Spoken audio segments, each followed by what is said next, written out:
História. Em apenas 8 letras, mais de 8 bilhões de significados diferentes. Essa palavra que para muitos representa um simples olhar através do tempo, para nós significa uma conexão profunda com a eternidade. Por meio de Cristo, fomos tirados do falso protagonismo das nossas próprias vidas e inseridos no maior roteiro já escrito, o elo inabalável que nos conecta uns com os outros na complexa trama da existência, a igreja. Mas afinal, onde começa a história de uma igreja? No coração de um pastor que idealiza um projeto? No chamado de um plantador que ainda não sabe muito bem para onde será levado? Na disponibilidade de um grupo base que não tem ideia dos desafios à frente? Ou será que a igreja começa nas reuniões de planejamento ou no primeiro culto público? Quem sabe no primeiro batismo ou na primeira ceia? Quais locais marcam essa história e quais histórias marcam esses locais? A verdade é que a história de toda a igreja começa no coração de Deus, onde cada detalhe já foi roteirizado com um único propósito: de manifestar ao mundo a sua glória. Com a Igreja Presbiteriana Carioca não é diferente, mas no nosso aniversário de 10 anos decidimos fazer 2 coisas que Deus sempre ordenou que seu povo fizesse: lembrar e celebrar. Certamente poderíamos contar a nossa história de diversas formas, mas fomos movidos pelo mesmo propósito do jovem apóstolo que não sabia como descrever tamanha glória da presença de Cristo. E na ausência de palavras capazes de expressar o que via, seu convite ecoou por 2000 anos, da Galiléia ao Caxambi. Não conseguiríamos descrever com palavras o que Jesus fez por cada um de nós ao longo dos 10 anos da Igreja Presbiteriana Carioca, mas podemos repetir esse convite para que você conheça o que Deus fez por nós. Vem ver.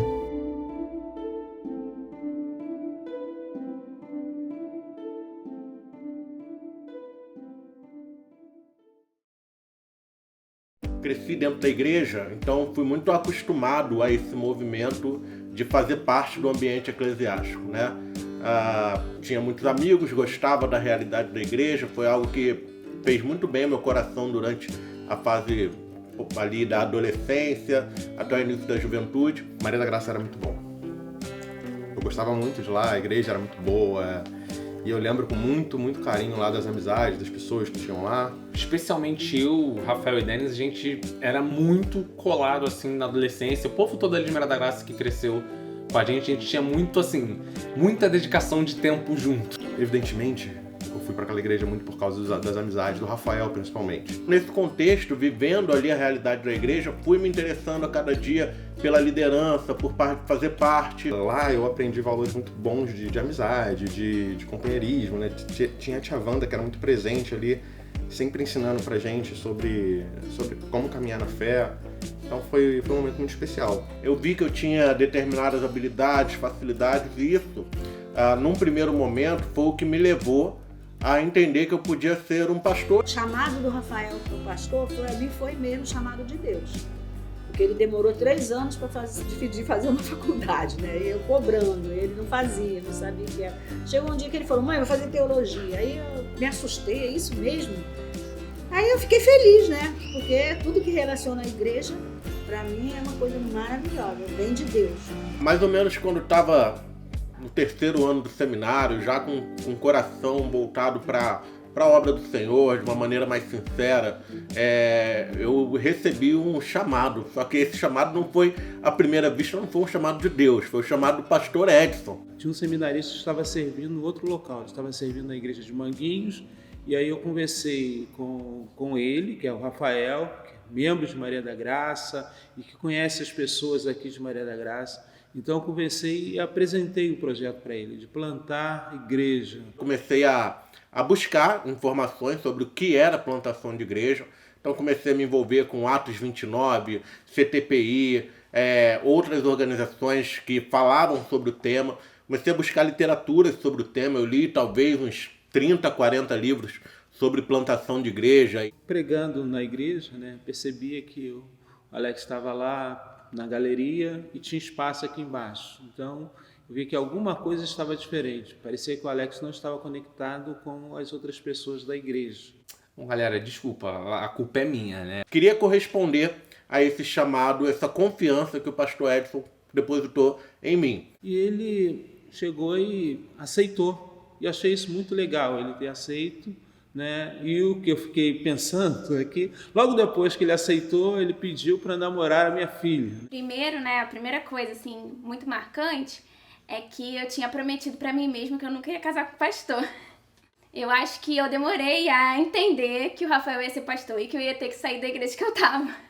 Então, acho que no começo eu tava, assim, mesmo uma menina apaixonada, sem pensar muito no que ia acontecer pela frente, né? Uma coisa que eu sempre falei pro Rafael, que ele deveria ter liberdade de escolher as pessoas. De alguma maneira eu tinha ali um aval para selecionar algumas pessoas que eu enxergasse nelas a possibilidade, as capacidades, o casamento ali em relação à ideia de plantar uma igreja. Não pedi para entrar no grupo base, né? Eu deixei que a direção lá, o pastor, decidisse isso. E depois o pastor me comunicou para uma reunião e chamou a gente, né? E convocou para o grupo. Comecei a fazer parte do grupo base. Meu irmão, na época, até me pediu uma ajuda que eu dividi com a Maria lá. A gente cuidou um pouco da parte das finanças. Eu estava na reunião do ECO, na casa do pastor Edson, quando eu fui convidada pelo Rafael para fazer parte da igreja presbiteriana carioca. Tudo muito louco. Saí de uma igreja já prontinha em Maria da Graça para poder vir para um terraço com meia dúzia de pessoas para ficar orando, para ficar cantando. E nesse processo é curioso, porque vida de igreja muitas vezes a gente lida com algumas pressões e tal. E um dos meus temores na época, e eu acho que esse foi talvez um dos meus erros no início, de chamar o Denis e o Alex. Porque eles eram muito meus amigos, nós éramos amigos muito próximos. E eu fiquei com aquela assim, poxa, eu não vou chamar eles, porque, são meus amigos ali próximos, vão falar que eu tô fazendo panelinha pra ir plantar a igreja. E não era esse, definitivamente não era esse o caso, e eu não os chamei. A gente não tinha mais aquele tempo todo junto que a gente passou muitos anos tendo. Acho que a vida parecia que estava direcionando cada um para um lado. Mas eu sei que nesse momento, quando Deus me chamou o Rafael, chamou o Alex, e até hoje são os meus grandes amigos da vida e serão até a eternidade, se assim Deus permitir. Eu creio que ele fez isso com propósito e hoje eu consigo enxergar isso refletido na Carioca. Quando ele escolheu o grupo base, para mim ali já estava a igreja formada, mesmo sendo poucas pessoas, porque haviam ali pessoas comprometidas, pessoas que estavam dispostas, e essas pessoas arregaçaram a manga e foram ali para realizar aquele trabalho maravilhoso. E eu lembro que nesse período nós começamos a nos reunir na casa da minha tia Marilza, tia Lilisa, né, carinhosamente chamada tia Lilisa, que ela meio que falou assim, se quiser usar lá pode usar, eu falei queremos, e a coisa funcionou. Hoje ninguém lembra quem ofereceu ou quem pediu. Quando o Rafael falou, eu adorei a ideia. Por quê? Porque eu gosto de jovem, gosto de gente bonita pra caramba. Então, vem os jovens pra cá. Eu tinha que estar aqui, né? Eu tinha que receber as pessoas. E isso, a princípio, para mim foi muito difícil. Mas depois eu fui aceitando, né? Eu acho que o processo foi esse. Foi primeiro uma aceitação. E eu acho que foi ali que Deus trabalhou. E lá a gente se reunia, o grupo base, ela e a filha que não era a Thaís, né? Que não eram crentes na época, e as 3 cachorrinhas dela. E aí começou, eu tinha minhas meninas, aí eu falei, gente, como é que eu vou deixar as meninas lá embaixo? As meninas eram minhas meninas cachorra. Então, elas subiam e ficavam no sofá aqui, e elas ficavam quietinhas, não latia, assistiam o culto direitinho. Era maravilhoso. Os cachorros eram meio, assim... Os domingos, para mim, eram esperados, né? Eu queria que chegasse o domingo, eu queria que aquilo acontecesse, eu sentia falta daquelas pessoas aqui, eu sentia falta de orar com aquelas pessoas, de estar aqui em igreja. Foi uma alegria muito grande quando eu recebi a notícia de que a minha prima Thaís queria ser batizada. Né? Foi uma alegria, assim, maravilhosa, mas que ao mesmo tempo trouxe para mim uma certa tristeza, porque eu ainda não era ordenado e conforme a lei da Igreja Presbiteriana, o símbolo de fé, um ministro, uma pessoa que não é ordenada aí no ministério pastoral não pode fazer o batismo. Então, assim, ao mesmo tempo foi uma alegria, mas uma frustração, mas eu estava lá junto, né? Nessa ocasião foi muito legal, porque nós convidamos o pastor Edson, que era o pastor da Igreja Mãe, e também o pastor João, meu tio João também. Arrepia até quando a gente lembra daquele dia lá, que foi um dia inesquecível pra gente, porque era algo que, como eu posso dizer, Ansiávamos. a gente ansiava, porém a gente muitas vezes não acreditava. Foi maravilhoso quando ela aceitou Jesus para ser batizada. Para mim foi muito especial, porque eu achava que a Thaís não ia vir para a igreja. Para mim foi realmente um processo que foi acontecendo. E hoje eu agradeço muito a Deus por ter começado na minha casa, porque é claro que Deus faria de outras formas, né? Mas a meu ver, assim, meu pensamento humano, se não tivesse começado aqui, eu não teria me convertido, eu não estaria na Carioca hoje. Nós sempre contamos muito com o apoio da nossa Igreja Mãe, né? A Igreja Presbiteriana de Maria da Graça sempre foi uma das nossas parceiras que ficou com a gente durante todo o processo de plantação de igreja. E foi por causa desse apoio também de algumas outras organizações e igrejas, como por exemplo a Fundação Grão de Mostarda, o Presbitério de Guanabara, o nosso presbitério, que a gente pôde começar esse movimento de preparar um espaço para o culto público. Eu vejo hoje a história de vocês porque foi Deus usando pessoas improváveis para fazer o seu reino prevalecer aqui nessa realidade em que a gente está. Então a gente ainda fica um pouco desconfiado. Será que é isso mesmo? Será que as coisas vão acontecer? Será que o projeto vai prosseguir? Então, assim, se a gente olhasse todos esses indicativos, a gente falaria assim, cara, esse projeto aqui é meio que uma furada. Mesmo diante das frustrações que foram tendo ao longo do caminho, das coisas difíceis que a gente teve que enfrentar, né, eu percebi que Deus estava nesse negócio. Mas você fala assim, pô, cara, mas e se Deus estiver nesse negócio, cara? Que existiam pessoas que eram pessoas que estavam dispostas a fazer com que o projeto acontecesse. Então isso trazia tranquilidade ao meu coração. E se der certo?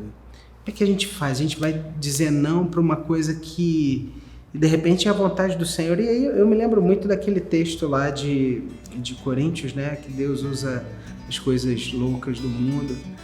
E para mim vocês eram os loucos do Caxambi que Deus estava querendo usar. Naquele período era a hora de lançar a igreja para o público. Era a hora de mostrar ali para o mundo o trabalho que a gente estava desenvolvendo. Foi quando a gente fez realmente ali em 2014 o lançamento da igreja para o público. Eu acho que o culto público foi a primeira vez, pelo menos para mim, que eu reconheci que aquilo era uma coisa mais séria. Uma coisa assim, tipo, eu acho que Deus está realmente colocando uma igreja no mundo e não é porque é legal estar com os meus amigos. Eu fiquei muito feliz mesmo, porque eu sempre torcia, né, pela igreja do Carioca, né, sempre, desde o começo. Eu via as pessoas chegando, me era uma alegria a igreja crescer, né? Como hoje eu vejo, sempre a mão de Deus na igreja presbiteriana Carioca. Eu passei a olhar a igreja que agora eu acho que essa é a minha igreja mesmo, né? Não é um projetinho que eu me meti. Eu acho que ali foi o momento que eu olhei, cara, essa vai ser a minha igreja mesmo. Foi uma boa caminhada. Na época parecia muito difícil, mas ali a gente nem imaginava que a brincadeira estava só começando. E naquele dia a gente celebrou. A gente celebrou, a gente se alegrou, ficou marcado nos nossos corações. Mas assim, ainda era só um pouquinho do que Deus estava preparando. E Deus preparou muita coisa legal. No dia 27 de julho de 2014, nossas portas foram abertas. Aquele sonho improvável respirou pela primeira vez os ares da realidade. Ainda sem saber direito a diferença entre o ponto de chegada e o de partida, nós desfrutamos ali de uma brisa leve, sem se preocupar com eventuais dias de tempestade que poderiam vir. E olhando pra frente, através da porta que acabou de ser aberta para nós, confiamos que os ventos dessa nova fase trariam o que mais precisávamos: pessoas para sonhar conosco. A gente estava há um tempo procurando uma igreja reformada, que a gente conheceu a Fé Reformada, né? E a gente não achava que a gente ia encontrar. Aí a Aline, um certo dia procurando, a Aline, minha irmã, procurando na internet e viu uma igreja presbiteriana carioca, como assim? E a Aline foi a pessoa, né, que foi, assim, a gente costuma, né, Jesus é o caminho, né, a Aline nesse momento foi o caminho. E quando chegou na Carioca, realmente, assim, um pessoal extremamente acolhedor, né, a gente gostou disso, tia Wanda, a Raquel. Quando a gente encontrou esse lugar que a gente estava orando para poder a gente participar, para a gente poder crescer em fé, para a gente poder criar os nossos filhos, para a gente aprender sobre o verdadeiro evangelho, a gente ficou maravilhado. A igreja, de fato, abraçou não só a minha esposa, mas quanto a meus filhos também, e eu me senti, assim, muito acolhido pela igreja, e assim, é um perfil que eu creio que todas as igrejas deveriam ter. Pô, pra mim foi uma honra ser a primeira criança da igreja, pô. Imagina, eu velho pra caraca lá no futuro, todo mundo novinho, e eu, pô, 128 anos, ainda tô na igreja. Aí primeiro veio a Aline, depois veio a Rose, Danilo, Pablo, e foi chegando todo mundo. Cara, pra mim isso foi fantástico. Foi um período que nós experimentamos um pequeno crescimento, mas substancial, visto que a maioria está conosco até hoje. Navegando na internet eu encontrei a nossa igreja, né, através de uma publicação na época, numa página lá do Facebook. Até então eu não sabia de nada, não conhecia a proposta da igreja, né, a gente tinha um espaço que era compartilhado com um lar, né, com um asilo. Então foi assim, desde o primeiro culto eu falei, eu quero ficar aqui. Comuniquei o Alex na época, né, que eu estava indo no retiro da igreja dele, né? Ele nesse ano, inclusive, não ia para o retiro, ele já estava ficando um pouco afastado ali das coisas da igreja de Maria da Graça, e ele resolveu ir por minha causa, né? E dentro desse retiro, algo diferente aconteceu, né? De alguma maneira, eu fui tocado pelo Espírito Santo naquele retiro. Eu acredito fielmente de que meu processo de conversão aconteceu, se iniciou nesse retiro, né? E conheci ali algumas pessoas que eu não conhecia da Igreja de Maria da Graça, e ali já tinha algumas pessoas do grupo base do projeto da plantação da Carioca. Eu comecei a namorar o Denis em 2014. Eu era de uma igreja grande, era de Higienópolis, então eu tava acostumada a chegar no lugar e tava tudo pronto, meu amigo. O diácono já tinha ligado o ar-condicionado, já tava tudo no lugar, entendeu? Eu chegava, ensaiava, vivia minha vida, tava tudo certo.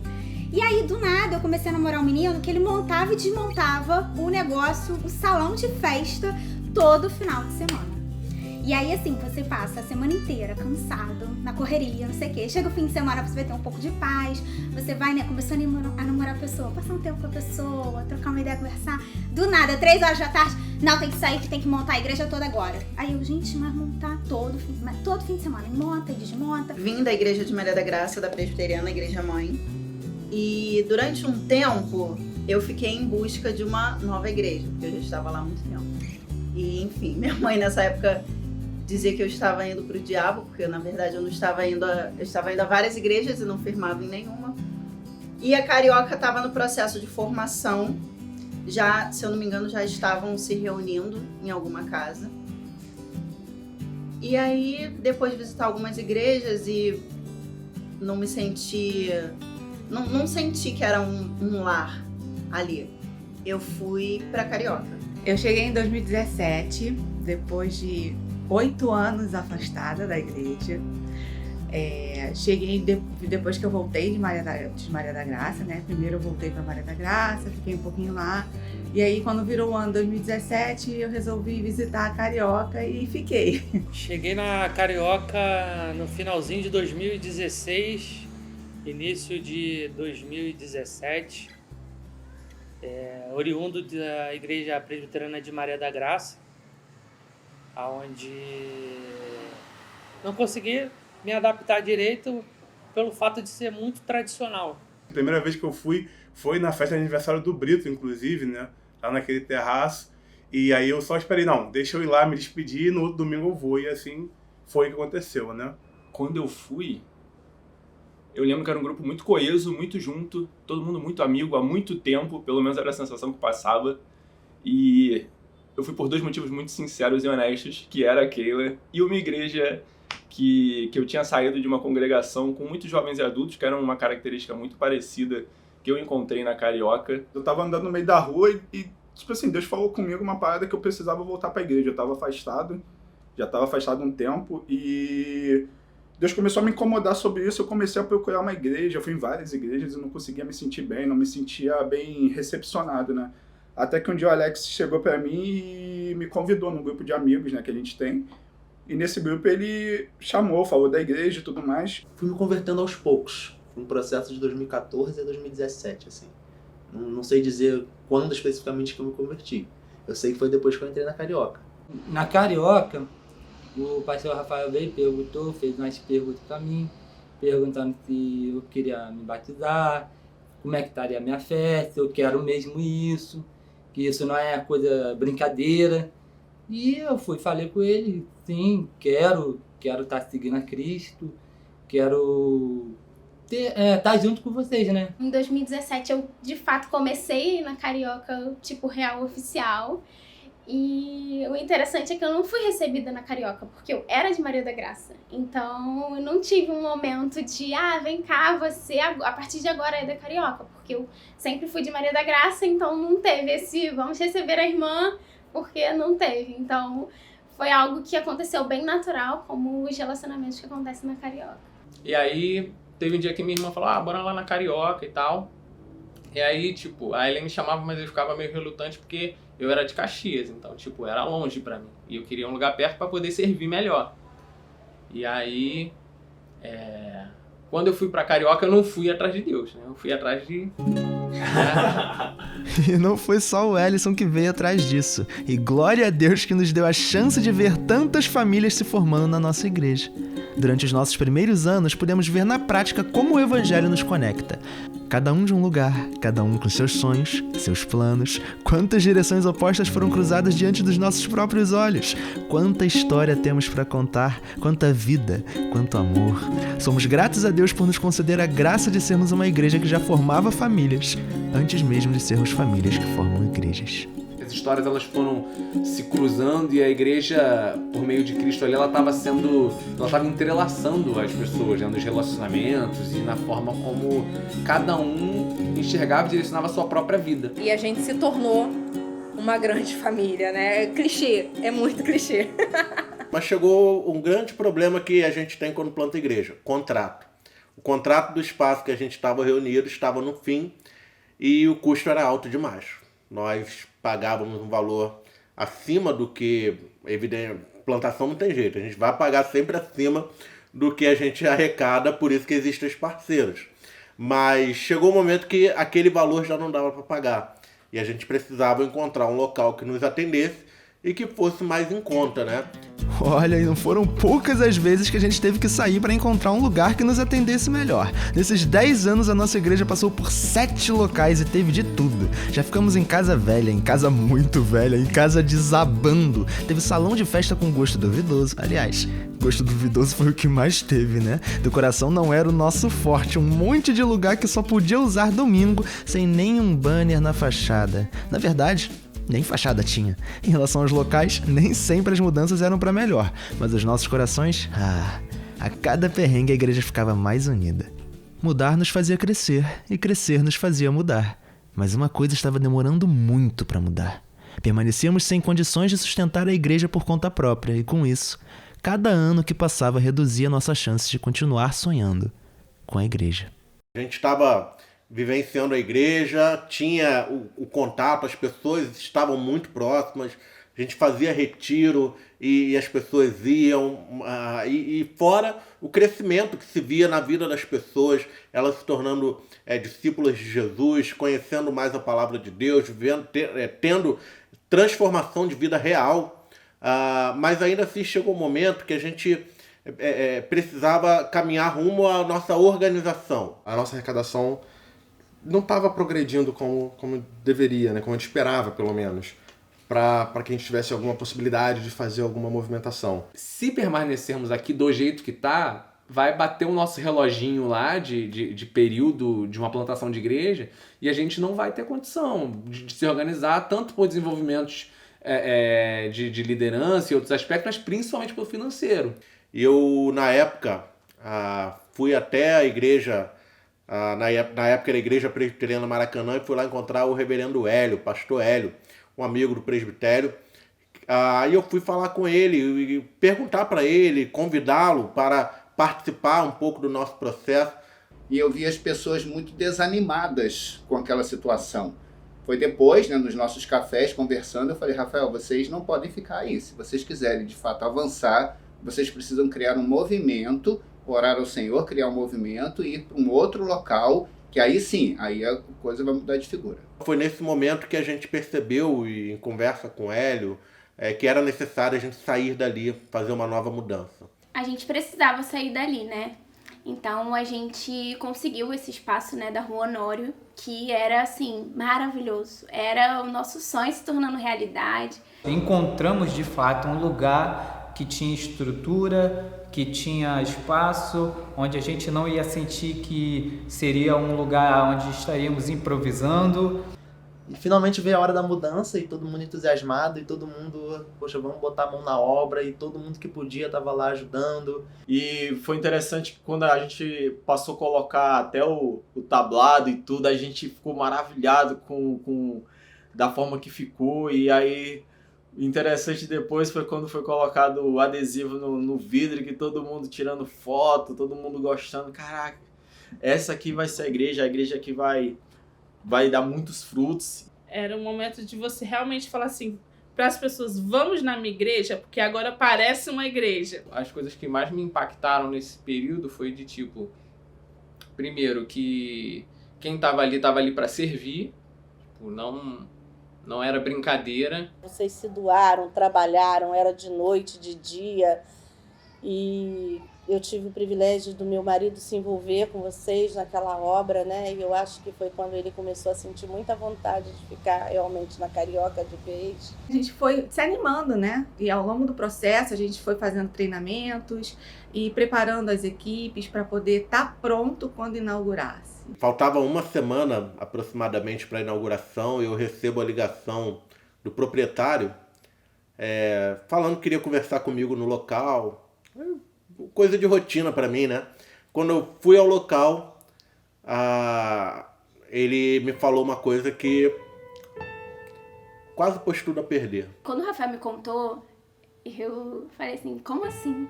Né? E aí, não, a gente vai para uma reunião e vamos falar, né? E aí, quando a gente estava indo para essa reunião, né, com o proprietário e tudo mais, eu lembro que eu falei pra ele, se você quiser desistir, tá tudo bem. Chega na segunda-feira, o Rafael, ele manda uma mensagem pra mim e pro Alex, e dizendo que tudo ele tava começando a acabar, a terminar. Sim, porque tava tudo certo, tava tudo pronto, gente, um negócio assim, surreal. Eu tava no escritório, tava na hora do almoço, aí ele falou, preciso falar com você. Aí eu, tá. Aí o que aconteceu? A gente foi despejado. Como assim despejado? Sabe aquele momento que você tá tão feliz, você tá tão entusiasmada e tipo, vai acontecer e te joga um balde de água fria? Olha, não rola mais. Acabou. Rafael fez uma reunião, assim, colocou todo mundo ali junto, né? E eu olhava para um lado, eu via a Andréia chorando, olhava para o outro, fulano chorando. A Andréia chorando foi muito impactante, cara. Porque ela chorou quase dando um chilique. Acho que o mais impactante foi esse. Ela não simplesmente chorou lá, desabou. Ela foi quase dando um esporro na gente. Tipo, gente, não tá tudo bem. E todo mundo lá falando, não, a gente tem que confiar em Deus, que Deus sabe o melhor pra gente. Todo mundo com um monte de palavras lindas, né? Aquele discurso maravilhoso. Em um determinado momento, ela falou alto, falou, gente, pra mim isso daqui é um velório. Sim, eu tô muito triste. E eu quero chorar, eu só quero chorar. E aí ela começou a chorar, e aí todo mundo começou a chorar. Eu chorei, eu vi o Alex perder o chão como eu nunca tinha visto antes, entendeu? E eu realmente achei que a igreja fosse acabar. Foi só tristeza, a gente foi pra casa, sim, com o coração dilacerado. Jesus ensina isso pra gente lá em João 11, né? quando Lázaro morreu. Por que ele chorou com Maria? Justamente por causa disso, que ele entendeu que para Maria era o momento de chorar. E ali naquele momento acho que André fez o papel de Cristo pra gente, porque ela entendeu que ali era o momento da gente chorar. Era um sonho que estava acabando, né? A gente não tinha pra onde ir, a gente tinha gastado todo o nosso dinheiro, todas as nossas economias naquilo ali, tudo que a gente tinha guardado, que a gente tinha conseguido, horas e horas. Quantas vezes eu lembro que a gente passava o dia lá limpando, guardando, quantas fotos que a gente tirou daquele lugar, né? E assim, pra mim ali foi o momento que o sonho tinha acabado. Eu ouvi de vários, eu acho que chegou a hora da gente desistir. Isso é o que mais me doeu, sabe? Porque não era pra desistir. Eu orava, eu pedia a Deus as madrugadas que estava lá, Jesus, não deixa a igreja se afundar. Essa igreja do Senhor não pode se afundar. Foi um momento que a gente viu o brilho apagar, a dor, né? E depois que passa, a gente entende que tudo é um processo que Deus está moldando o coração, que Deus já tinha um lugar para a igreja, só que a gente não sabia. A gente não estava preparado para aquela decepção. A sensação era de morte. Morte de um sonho, morte de uma dedicação de vários anos. Foi a única vez que eu pensei em desistir. Eu queria tirar a frustração do Rafael, porque ele era o líder da igreja. Eu creio que sobre os ombros dele pesou a maior parte disso tudo, né? Porque a gente fica se perguntando se a gente fez as escolhas erradas. Mas hoje eu entendo que tinha que acontecer aquilo. Tinha que acontecer. Não poderia ser diferente. Vocês tinham que passar por isso para que vocês vissem que Deus, Ele estava com vocês o tempo todo. Mas e se a Carioca fechar? Eu falei, cara, ela não vai fechar. Eu e Pedro conversávamos muito, Carioca vai fechar, não vai fechar, não tem pra onde ir, e agora? O que vai ser agora da Carioca? Será que vai acabar? Porque cogitou, né, isso? Todo mundo, ao mesmo tempo, estava pensando que ia fechar, né? E o Alan, ele foi um cara que fez quase que tudo, né, ali na igreja. E, assim, foi um desespero total, porque a gente não sabia para onde ir. E aí eu lembro de que eu conversei com o Alan e, tipo assim, o Alan... o Alan falou assim, cara, eu não vou conseguir falar, gente, que ele não ia... que a igreja não ia acabar ali, que ele ia fazer o que fosse preciso, nem que a gente se reunisse nas casas das pessoas e, tipo assim... aquilo ali me motivou. Não era para menos, porque a gente tinha de fato depositado nossas esperanças nesse lugar. Cara, eu lembro que eu falei umas coisas assim pesadas pro Rafael, umas coisas assim, cara, a igreja vai acabar e a culpa é sua, daí pra baixo. A família ligou mal, porque ele tava muito mal, assim, porque assim, a consideração, né, também pela amizade, acho que a preocupação dele com o Alex, porque também ele viu a dedicação do Alex em relação a isso e tudo mais. Então, sofrer um baque desse para a igreja era muito tenso. Dessa situação, o Rafael conversou comigo porque o Alex ficou muito aborrecido. O Alex ficou muito chateado e ele pediu minha ajuda. Você pode ligar pro Alex, né, bater um papo com o Alex? Eu falei, claro, Rafa, lógico. Aí eu lembro que nessa conversa, assim, eu falei muito, desabafei muito, falei muito, assim, de que como aquilo, eu achava aquilo terrível, como eu sentia que aquilo, era culpa do Rafael e aquilo mexia com a igreja ia acabar e que eu não podia mais fazer parte daquilo. Mas o Hélio, ele me trouxe, assim, algumas palavras ali, algumas coisas que foram amenizando em mim aquele sentimento. Eu me lembro como se fosse hoje, o olhar do Alex, né, e a confiança que ele tinha que Deus estava no controle. E eu lembro que depois dessa conversa eu tava um pouco mais assim, acho que a energia foi baixando e poucos dias depois, o Rafael falou comigo e me chamou pra ir ver esse lugar da José Bonifácio, né? A gente entrou num lugar lá e parecia que tava, né, disponível, né? E aí a gente foi conversar com o dono. Eu lembro que o Rafael ficou um tanto de tempo conversando com ele, contou a nossa história triste, eu com o Andrei no colo, assim, pequenininho, tentando fazer ele ficar quieto, e a gente lá na sala. Eu acho que ele se compadeceu mais do Andrei chorando. Mano, eu acabei de sair do sonho, a gente tava vivendo um sonho ali, um bagulho maneiro, lindo, perfeito, e o Rafael me bota nesse buraco, nesse muquifo, tudo caindo aos pedaços, e mofo, e teto quebrado, assim, cara... Mas assim, uma coisa horrível. E quando eu pisei lá, comecei a ver aquilo, eu fiquei com mais raiva. A raiva que tava diminuindo aumentou. Falei, Rafael é maluco, ele me chamou aqui pra eu ficar com mais raiva. Quando o Rafael chamou pra gente visitar o local, eu já fui elaborando vários projetos na minha cabeça ali pra que... Era muito assim, o ambiente de fato não era tão bonito, o ambiente era assim hostil, era feio. Mas na minha cabeça é como se eu estivesse elaborando já o projeto ali por completo na minha cabeça, já tentando, sei lá, tirar algumas coisas ali. Enquanto eu tava pensando assim, caraca, deu tudo errado, Rafael, não sei o que, meu Deus. Sem brincadeira, o Alan tava... Ele olhava assim as coisas e o olho dele brilhava, assim, ele ficava... E eu me sentia assim, poxa, esse local, a gente vai fazer aqui uma igreja aqui, essa igreja aqui vai ficar excelente. O cara que mais se arrebentou, o cara que era pra estar assim, cara, espumando... Ele tá sonhando com o negócio, ele tá vendo aqui, sei lá, eu olhei assim e falei, cara, ele tá mais preparado pra isso do que eu. Eu me senti ali, tipo assim, cara, eu sou garoto, né? Aquela experiência pra mim foi muito assim, me marcou muito assim, muito fortemente. A reação dele, dele, embora ele tenha sofrido um ônus muito grande, muito maior que o meu, ele foi o cara que tava lá pra fazer tudo de novo. E eu só queria chutar o balde. Então, assim, cara, aquilo ali me marcou e me botou no jogo. Glória a Deus, assim, pela vida dele, pelo que aconteceu ali naquele dia. Aquilo, assim, me mudou pra sempre, provavelmente. Assim, foi uma experiência incrível.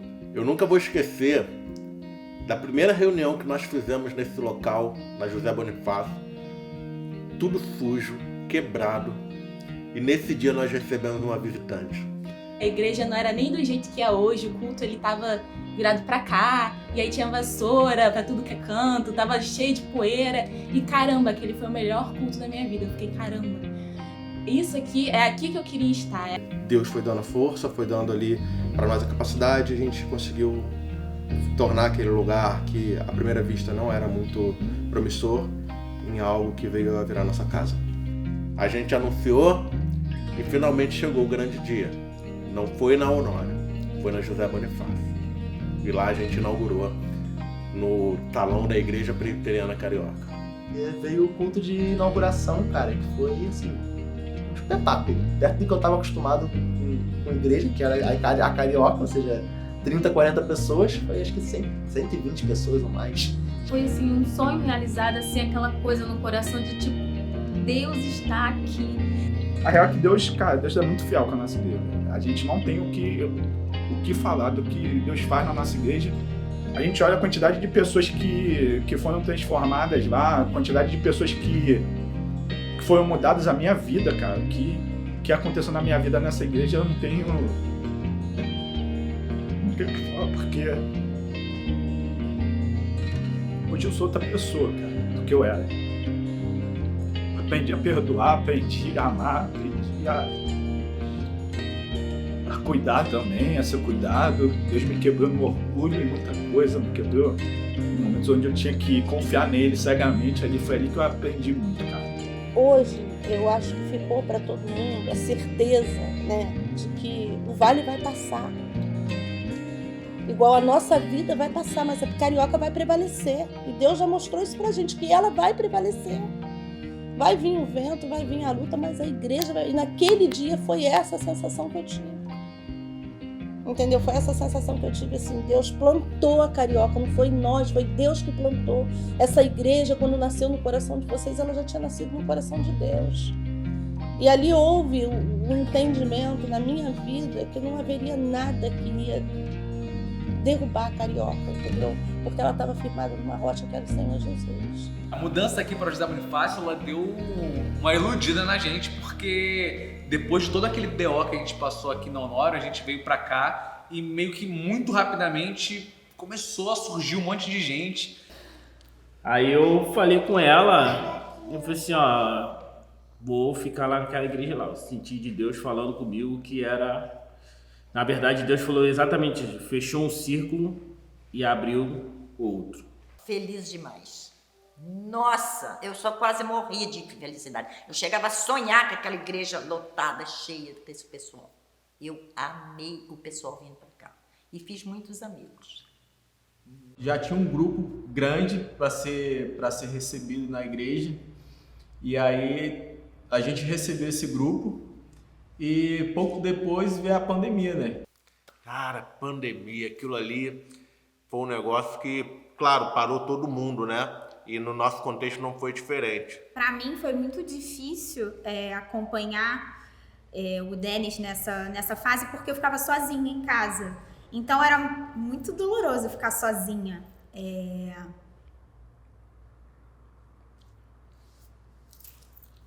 Perdoa a grávida, gente. Era ruim ficar sozinha. Gente, que igreja é essa que só tem eu sentada aqui no meu sofá, meu marido no YouTube, tentando fazer uma transmissão com uma conexão que não funciona, com um equipamento que não é bom. Sem saber fazer? Sem saber fazer. E era surreal aquilo. E aí o Denis chegava em casa pior do que quando ele tinha saído. Foi um baque. Quando finalmente a igreja conseguiu a casa que sempre sonhou, todo mundo teve que ficar na própria casa. No começo todo mundo achou que eram só 2 semanas para achatar a curva, depois ninguém sabia nem mais o que achar. Mas logo na nossa vez, e agora? Todo mundo tem que aprender a ser igreja sozinho? E era um tal de culto online, grupo pequeno online, reunião de oração online, e ninguém aguentava mais online. Foram meses complicados, até que finalmente os governantes permitiram que as igrejas abrissem, e restou para nós uma escolha: abrir do jeito que dava, ou fechar de vez. E quando reabriu a igreja, para te falar a verdade, eu acho que a sede da presença de Deus era tanta que as pessoas não estavam muito preocupadas se ia pegar Covid, não. Sabe, é claro que a gente tomou os devidos cuidados com o álcool, com a máscara, e eu não sei se vocês perceberam, na igreja quase todo mundo teve Covid, mas nós não tivemos quase caso grave nenhum. Então, assim, será que é coincidência? Mera coincidência? Se a gente acreditar que é mera coincidência, a gente está duvidando da oração que a gente faz. Entendeu? E aí a pandemia, que qualquer igreja teria uma expectativa negativa, foi, na verdade, o melhor momento da nossa igreja, de maior crescimento da nossa igreja. É interessante que eu cheguei um pouquinho antes do pessoal da Casa Verde chegar. Então eu tive um domingo aqui, em que tinha uma quantidade legal de pessoas na igreja, no culto, mas logo no domingo seguinte o culto estava cheio. Quando a Casa Verde teve suas atividades encerradas, né, eu senti muito forte no coração o desejo de convidar o pastor Marcelo para fazer parte da equipe aqui da Igreja Presbiteriana Carioca. Foi dolorido a decisão de terminar a Casa Verde, foi muito difícil, uma sensação muito ruim. Você tá à frente, tem que falar pro povo, olha, acabou. Fiz efetivamente o convite para ele vir para cá, com a sua família, né, com o intuito de também poder ter a ação dele aqui como pastor e também poder abençoar a vida dele, a família dele, diante desse momento que eles estavam também vivenciando de encerramento de um ciclo. Foi muito difícil o fechamento da Casa Verde pra gente, porque a gente participa da Casa Verde praticamente desde o início, né? Meio que ela me moldou. E aí quando entra a pandemia, a Casa Verde, o projeto não vai mais pra frente, né? Eu fiquei um pouco perdida, porque eu achava que eu dependia da Casa Verde pra ser a cristã que eu era.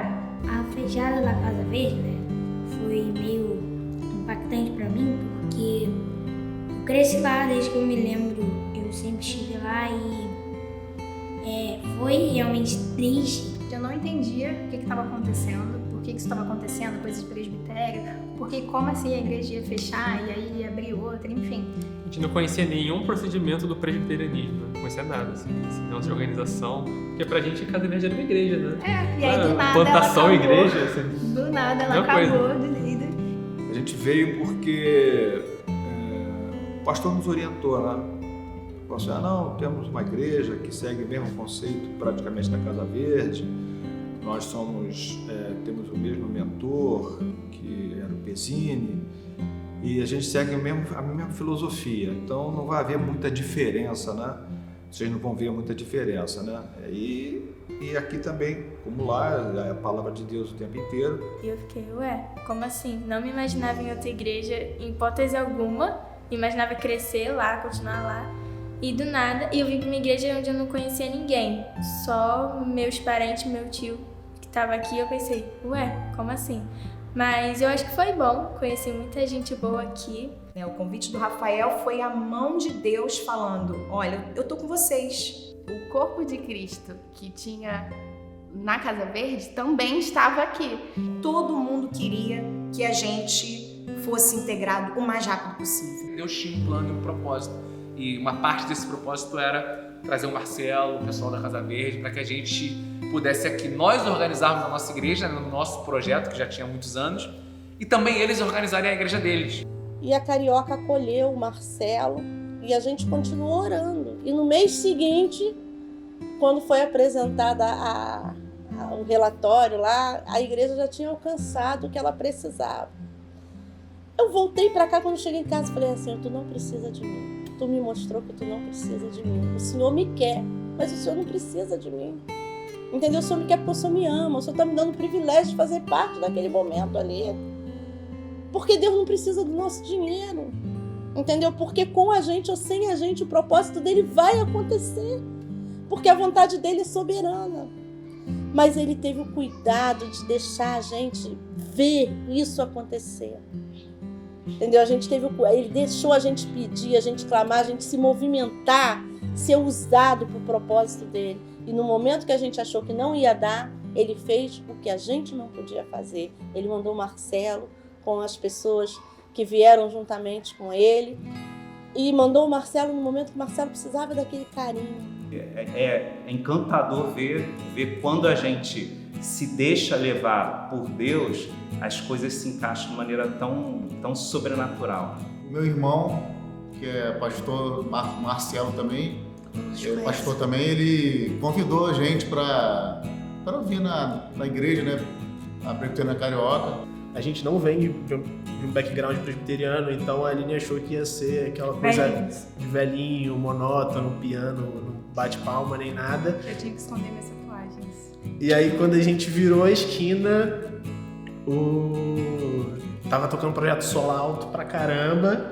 E aí a Aline ficou maravilhada, porque ela adora Projeto Sola. Nossa, essa igreja que a gente queria na nossa época de mocidade, né? A gente se olhou e falou, caramba. Será que é aqui? É o estilo de igreja que a gente queria quando a gente era da mocidade.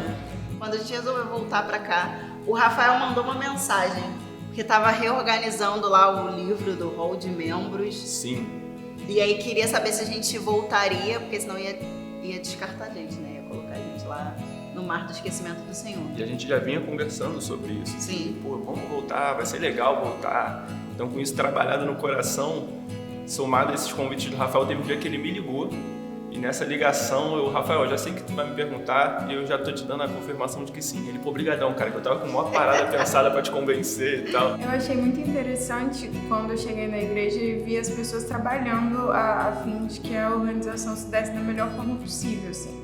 E as pessoas estavam extremamente engajadas e sonhando junto.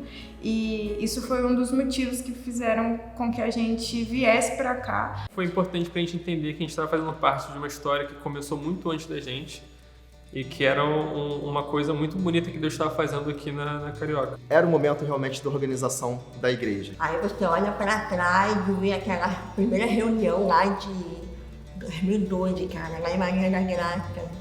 Aquela reunião onde o Rafael deu a notícia de que a gente ia sair para implementar uma igreja.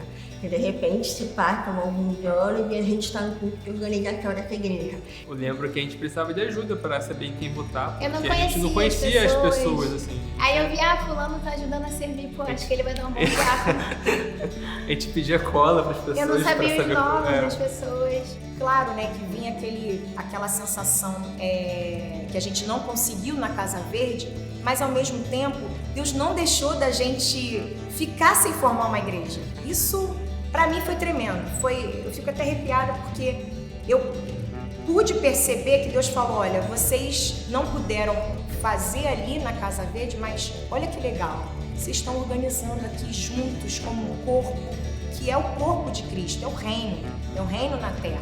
Uma das experiências únicas de vida, assim, do cristão. O choro era de muita alegria, sabe? Assim, como quem estava sonhando. Foi a realização do que vocês plantaram esses anos todos. Deus mostrou mais uma vez assim, ó, eu estou com vocês, eu estou presente aqui. Entendeu? E eu acho que não houve uma pessoa sequer que não sentisse a presença dele naquele dia. Ele era o convidado daquele encontro. Era pra ele. O dia mesmo foi festa, né? Total festa. Todos nós que participamos de algum tempo lá, o sentimento era de dever cumprido, era de concretização do objetivo. E no meu caso da Ione foi exatamente isso que o Espírito falou. Organizar a Carioca, pra gente, a gente estava organizando a igreja que a gente estava plantando. Mesmo a gente estando há tão pouco tempo, né? Passou a ser o nosso sonho. Mas aquele dia específico foi para mim como se fosse a mesma alegria que eu senti, ou muito similar, quando eu casei com esse. Foi algo muito especial. Eu fico muito contente e se eu posso dizer que houve uma grande realização no meu ministério, para mim essa foi a maior que teve até esse momento.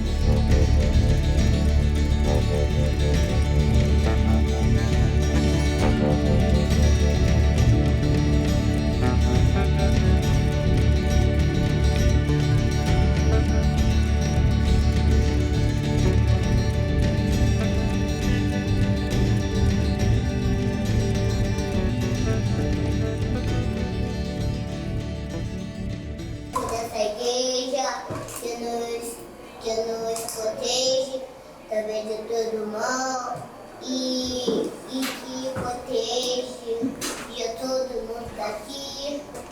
E em nome de Jesus, amém. Amém.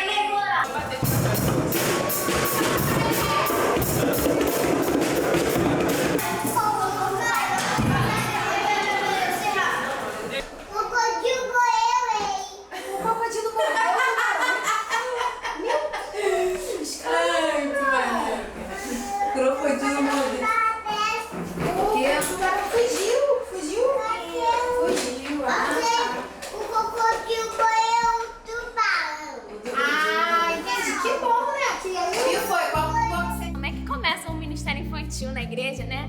Porque eu não tô acostumada a trabalhar com isso, mas eu chego lá, a supervisora me dá a lição, eu leio, faço tudo em casa, tá tudo bem. E foi só quando a Ellen chegou que eu comecei a ter alguém pra discutir comigo, alguém que realmente tava ali no dia a dia. Desde que eu entrei, o trabalho já funcionava e era uma parte importante do processo da igreja. A gente estuda, faz um monte de coisa na salinha, às vezes a gente até faz bagunça. Na sala, a gente ora pra todo mundo ficar bem, pra que todo mundo morra e vá pro céu. Você ora pra todo mundo morrer e ir pro céu? Não, pra ir pro céu.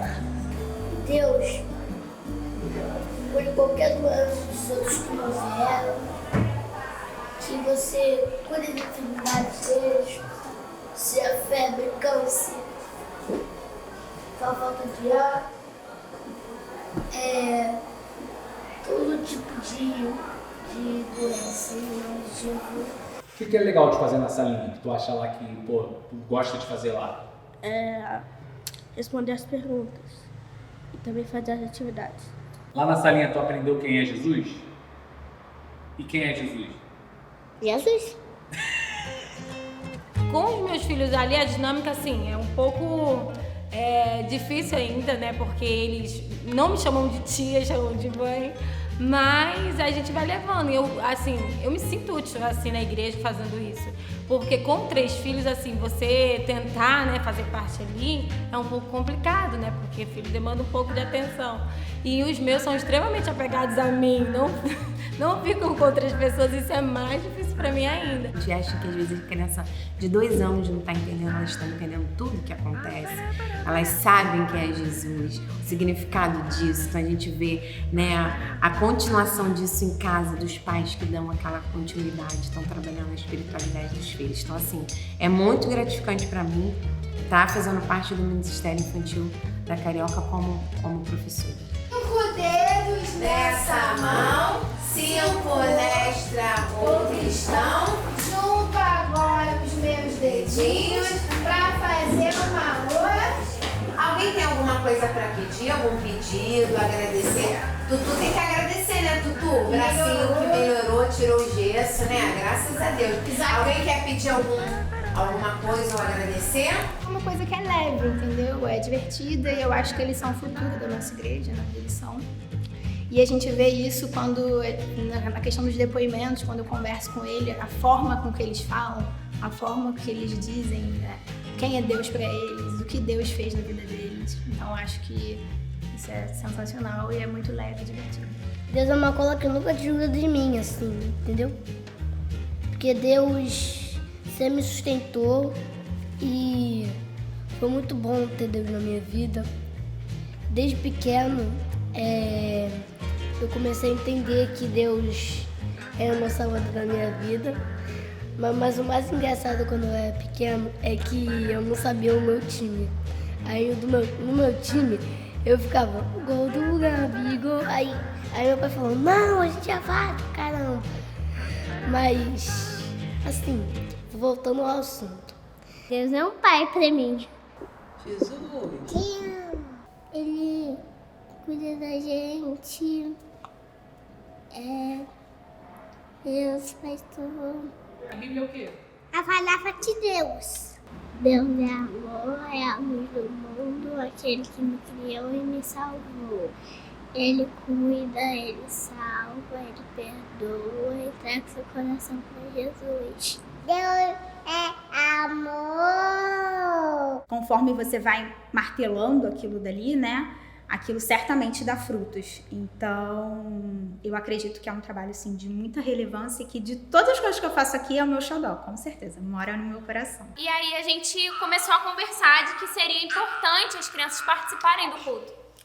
Não, é interessante isso, porque as crianças, elas só vinham, foi na época que tinha 3 cultos, elas só vinham no culto das 11, se eu não me engano, que era o culto que tinha trabalho infantil. Aí o que a gente percebeu? Que as crianças ficavam meses e meses sem participar de nenhuma atividade coletiva de adoração, o culto. Será que faz sentido mesmo a gente retirar as crianças do momento da mensagem? Né? Por que elas não podem cultuar junto com a igreja?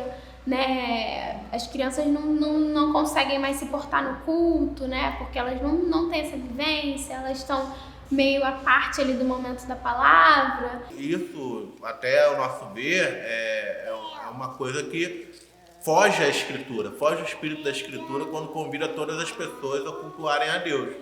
Então foi quando a gente trouxe um outro projeto, né, amor? Isso. De mudança, onde agora as crianças participariam dos cultos dentro do seu processo didático e teriam atividade pós-culto para elas, como uma escola dominical. A maioria das pessoas teve uma receptividade ótima, né, para a participação das crianças no culto, e isso desenvolveu bastante as crianças como igreja mesmo, elas se sentirem parte da igreja, que o culto, elas precisam estar no culto, elas precisam estar aqui assim como nós, né? Eu dormia na hora da mensagem quando eu era criança. Aqui a gente desenvolveu um material para que as crianças pudessem participar também do momento da mensagem, né?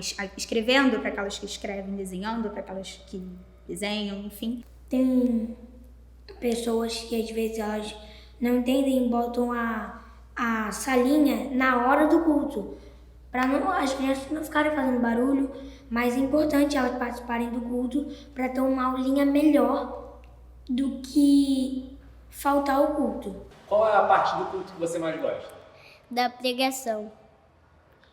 Sério? E você fica quietinha na pregação? Eu gosto da pregação, eu gosto do louvor peregrino. Eu gosto de ficar vendo, principalmente o Guilherme, na bateria. Eu gosto. As canções. Confiando pelas portas em de entrar, e contigo andaremos pelas ruas do eterno lar. Porque ele vive, temor não há. Pai, teu bem, eu tenho a tua irmã.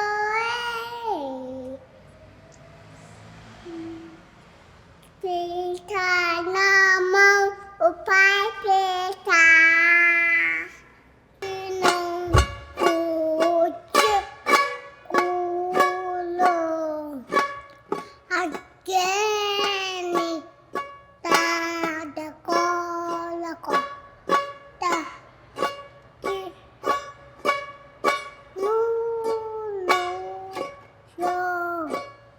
as escuridão moedendo isso se tô minha sua vida a me metar